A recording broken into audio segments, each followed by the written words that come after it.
So today I'm going to show you how to make a nice velvety Chile Colorado using ingredients you probably already have in your kitchen.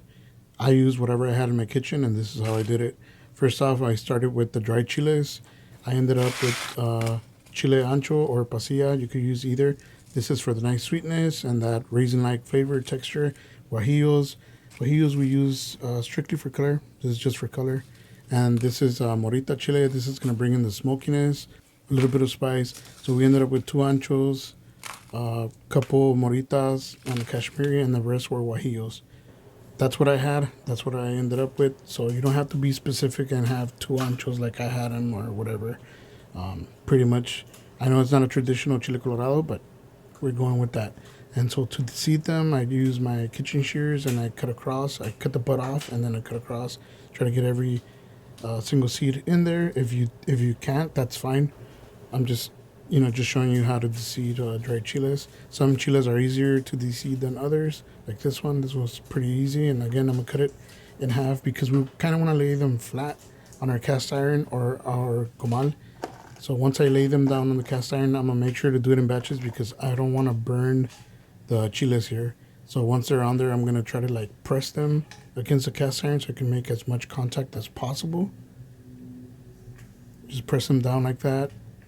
You're gonna begin to see that they're gonna plump up a little bit. That's because there's moisture in the dried chiles. Even though they're dry, they have a little bit of moisture, and that's how you can tell it's a good chile. Some chiles are too dry and they're crumbly. That means that they're old. They've been sitting in shelves for too long. You want to see that color like that, and it's starting to smoke a little bit. You flip them and you do the same thing to the other side. So yeah, just be careful when you purchase chiles. You don't want them to be too dry. So I'm gonna get these out, get the seeds out, and then add the other batch. Right here, I'm doing a single ancho just so you can see how it changes. And with the ancho, it's harder to tell when it's charring because it kind of already has that color. So you're going to see it's going to begin to get a little bit more pliable than the other. It's a little hot, so be careful, don't burn yourself. But that's how you can tell. So press it down against the cast iron. And then we add the rest of the chiles. Now, why are we adding them back? Because we're adding chicken stock, yes. We're going to rehydrate with the chicken stock I made in our previous video. You don't need a ton of water. You don't need to be swimming in gallons of water.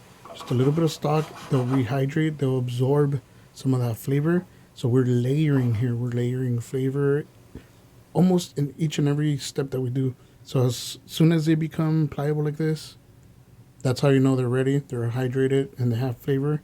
And we're going to save the liquid too, because we're going to toss this into a blender. Put all the chiles in there, and then we're going to add the liquid or the stock that we cooked them in. Now, keep stock on hand because you're going to need to adjust. I started off with about 3.5 cups of stock just to get it to this point. And then once we're done with this sauce or this adobo or Chile Colorado, once it's the texture that you want, we're going to add a little bit of salt. I added about 3 to 5 grams of salt. Now for the meat, I'm using pork cushion, and the reason I like pork cushion is because it has a little bit of marbling, and there's a layer of fat as you can see here, and that's going to help us with our sear.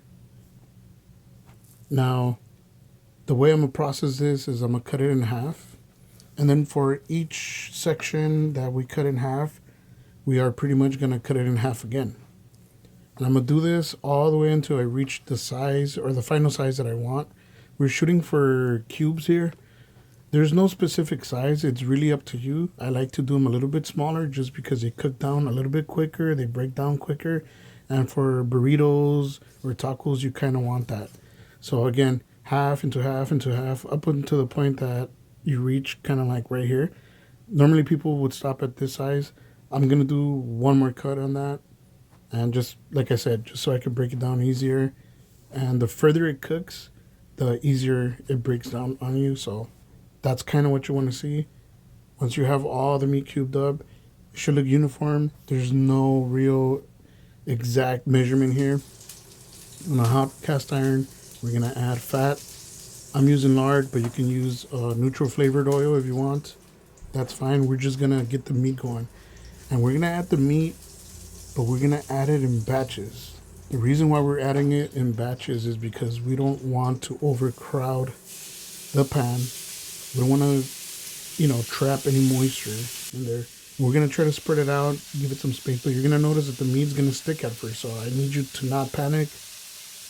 The meat is gonna stick. You're gonna let it do its thing.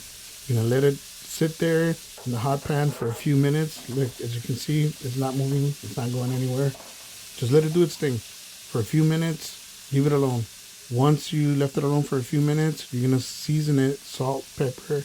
The reason why is because if you salt early, it's gonna draw out moisture and then it's gonna steam the meat. We want to sear. We want a nice little crust forming on the exterior of the meat. As you can see here, that's what we're looking for. This is what we're shooting for.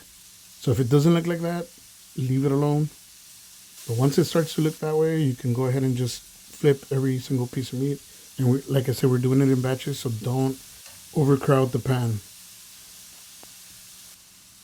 So it should look something like this, nice spaced out, about two sides seared, and the rest is gonna look raw. That's fine. We're not cooking it all the way through right now.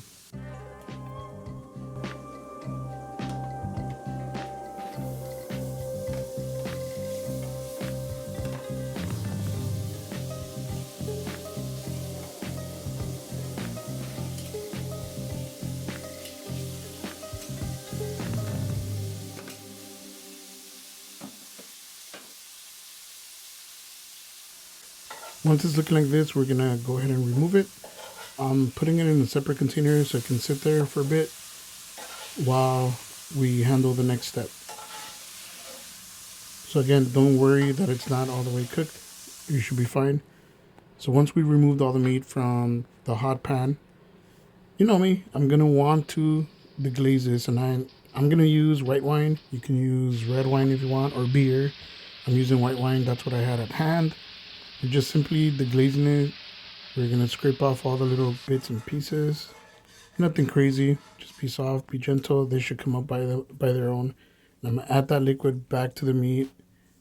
I realized that for the amount of meat that we have, it's not gonna fit on the cast iron, so I went ahead and preheated my Dutch oven.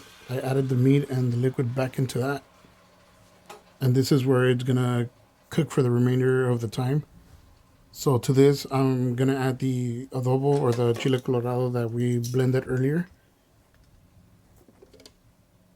And you want it to cover about 3/4 of the way through. You don't want it completely swimming because technically this is a braise. So about 3/4 of the way, that's fine.